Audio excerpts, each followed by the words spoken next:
वाक्प्रचार.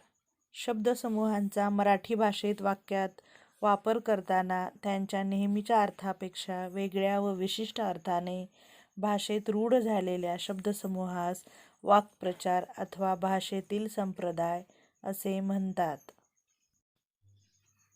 पुढील चित्रावरून वाक्प्रचार सांगा.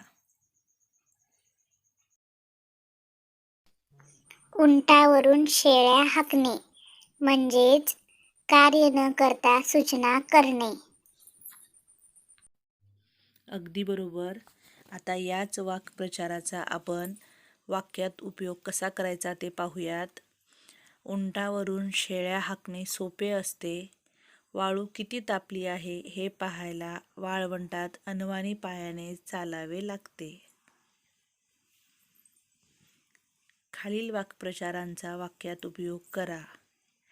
निर्धार करणे, सुगावा लागणे, पाय लटलट कापणे, रस असणे, फन्ना उडवणे, आधार देणे. प्रश्न दुसरा.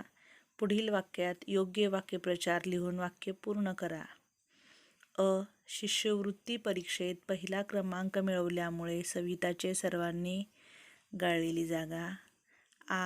सर्वांनी मिळून कामाचा गाळलेली जागा. मिठाई पाहता संतोषच्या गाळलेली जागा. सखारामने आपल्या शेतात गाळलेली जागा मुळे त्याच्या शेतात भरघोस पीक आले.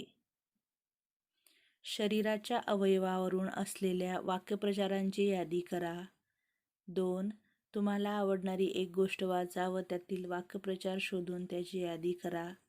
वाक्प्रचारांचा उपयोग करून एक गोष्ट तयार करा व आपल्या मित्रमैत्रिणींना सांगा.